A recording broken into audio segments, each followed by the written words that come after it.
इस हफ्ते क्या कुछ घटा राजनीति की दुनिया में। चलिए आइए जानते हैं इस हफ्ते का political recap only on ABP live podcast. Hi, मैं हूं मानसी आपके साथ। सबसे पहले राम मंदिर की बात कर लेते हैं क्योंकि सबसे ज्यादा चर्चा में तो यही चल रहा है। अयोध्या में 22 जनवरी को श्री राम लला की प्राण प्रतिष्ठा होगी। पूरा प्रोग्राम करीब 40 मिनट का रहेगा और इस दौरान पीएम नरेंद्र मोदी गर्भगृह में मौजूद रहेंगे। रामलला की मूर्ति की प्राण प्रतिष्ठा कार्यक्रम पर रोक लगाने की मांग को लेकर इलाहाबाद हाईकोर्ट में जनहित याचिका दाखिल की गई है। इसमें कहा गया है कि भाजपा लोकसभा चुनाव में लाभ उठाने के लिए समारोह का आयोजन करा रही है। याचिका में शंकराचार्यों की आपत्ति का भी हवाला दिया गया है क्योंकि शंकराचार्यों ने तो आने से मना कर दिया है। उसका रीजन ये है कि मूर्ति पूरी नहीं बनी और ऐसे में प्राण प्रतिष्ठा नहीं हो सकती। वहीं गर्भगृह में स्थापित होने वाली रामलला की 200 किलो वजन की नई मूर्ति को जन्मभूमि मंदिर परिसर लाया गया।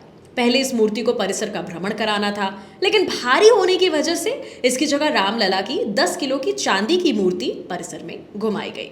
चलिए अगली पॉलिटिकल अपडेट की ओर बढ़ते हैं जो इस हफ्ते छाई रही। राजस्थान में बड़ा आरक्षण आंदोलन आकार ले रहा है। भरतपुर और धौलपुर के जाट समाज के लोगों ने आरक्षण के लिए भरतपुर रेलवे स्टेशन के पास महापड़ाव डाल दिया है।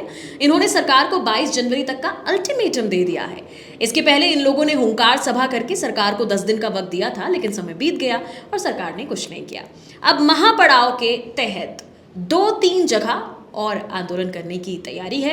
इनका कहना है कि 22 जनवरी तक ये गांधीवादी तरीके से आंदोलन करेंगे और अगर इस तारीख तक मांगे नहीं मानी गई तो पटरियां उखाड़ दी जाएंगी। रेलवे ट्रैक सड़क जाम किए जाएंगे। हो सकता है आंदोलन हिंसक रूप ले ले।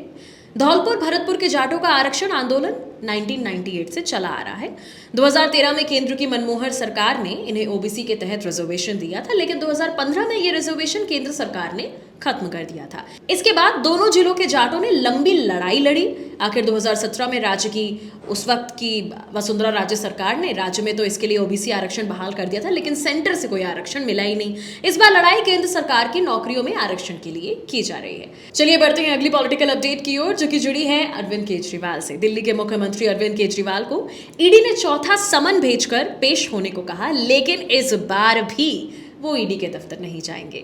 पंजाब के मुख्यमंत्री भगवंत मान के साथ वो 3 दिन के लिए गोवा निकल चुके हैं। इस समन को लेकर केजरीवाल ने कहा कि भाजपा मुझे अरेस्ट करवाना चाहती है ताकि मैं लोकसभा चुनाव में प्रचार ना कर सकूं। इससे पहले उन्हें 3 जनवरी और पिछले साल 2 नवंबर और 21 दिसंबर को पूछताछ के लिए बुलाया था। तीनों बार केजरीवाल जांच एजेंसी के सामने पेश नहीं हुए थे। सीएम केजरीवाल की ओर से 3 जनवरी को ईडी से कहा गया था कि वो राज्यसभा चुनाव और गणतंत्र दिवस की तैयारियों में व्यस्त हैं। उनसे जो भी पूछना हो लिखित में भेज दें। चलिए अब अगली अपडेट में बात कर लेते हैं राहुल गांधी की भारत जोड़ो न्याय यात्रा की। कांग्रेस की भारत जोड़ो न्याय यात्रा के 5वें दिन राहुल गांधी नागालैंड से असम पहुंचे। कांग्रेस नेता जयराम रमेश ने बताया कि असम में 18 से 25 जनवरी तक न्याय यात्रा होगी।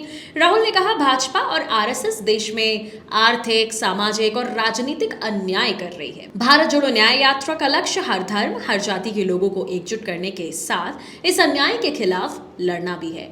राहुल ने असम में भाजपा की हिमंत बिस्व शर्मा की सरकार पर भी अटैक किया। उन्होंने कहा असम में देश की सबसे भ्रष्ट सरकार है। भाजपा देश में नफरत फैलाने के साथ जनता का पैसा भी लूट रही है। हम भारत जोड़ो न्याय यात्रा के दौरान असम का मुद्दा उठाएंगे।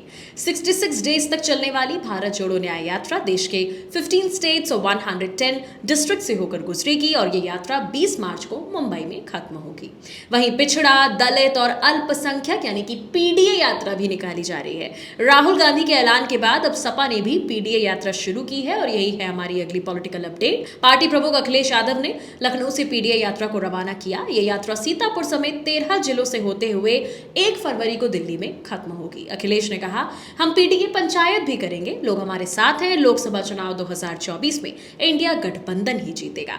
चलिए अगली पॉलिटिकल अपडेट की ओर बढ़ते हैं क्योंकि मायावती ने इस हफ्ते ऐलान कर दिया कि आखिर वो गठबंधन के साथ जाएंगी या नहीं जाएंगी। मायावती ने 2024 के लोकसभा चुनाव में अकेले लड़ने का अपना पुराना स्टैंड फिर दोहराया। हालांकि उन्होंने चुनाव के बाद गठबंधन से इनकार नहीं किया, लेकिन फिलहाल उनकी पार्टी लोकसभा का चुनाव तो अकेले लड़ेगी। पिछले साल सितंबर में इंडिया गठबंधन की तीसरी बैठक से चंद दिनों पहले भी उन्होंने कहा था कि उनकी पार्टी बीएसपी अकेले चुनाव लड़ेगी। मायावती का कहना है कि गठबंधन में चुनाव लड़ने से बीएसपी को तो नुकसान होता है। ज्यादातर पार्टियां बीएसपी के साथ गठबंधन करना चाहती हैं, लेकिन वो इस बार लोकसभा का चुनाव अकेले लड़ेगी। मायावती के अकेले चुनाव लड़ने के इस ऐलान के साथ ही बीएसपी के विपक्षी दलों के इंडिया गठबंधन में शामिल होने की पॉसिबिलिटीज खत्म हो गई हैं। चलिए अगली पॉलिटिकल अपडेट की ओर बढ़ते हैं। मध्य प्रदेश के मुख्यमंत्री डॉक्टर मोहन यादव एक दिवसीय दौरे पर पटना पहुंचे। मध्य प्रदेश के सीएम बनने के बाद मोहन यादव पहली बार बिहार दौरे पर गए और ये काफी चर्चा का विषय बन गया। एक तरफ जहां लोकसभा चुनाव को देखते हुए ये दौरा इंपॉर्टेंट हो सकता है, तो वहीं दूसरी ओर आरजेडी की भी टेंशन बढ़ सकती है। हालांकि बिहार बीजेपी ने ये पहले ही कह दिया कि ये जो दौरा है मोहन यादव का, ये कोई राजनीतिक दौरा नहीं है। मुख्यमंत्री श्री कृष्ण मेमोरियल हॉल पहुंचे थे मोहन यादव, जहां श्री कृष्ण चेतना विचार मंच के बैनर तले समाज के विभिन्न क्षेत्र से आए लोग उनका अभिनंदन करेंगे। चलिए अब बढ़ते हैं अगली पॉलिटिकल अपडेट की ओर। सीएम हेमंत सोरेन ने ईडी की पूछताछ के लिए तैयार होने का फैसला कर लिया है। उन्होंने 8वें समन का जवाब ईडी को सोमवार को भेजा। उन्होंने अपना बयान दर्ज कराने के लिए ईडी के अधिकारियों को 20 जनवरी को सीएम हाउस बुलाया है। दरअसल 13 जनवरी को ईडी ने सोरेन को 8वां समन भेजा था। इसमें सोरेन से अब तक पूछताछ के लिए नहीं आने का रीजन पूछा था।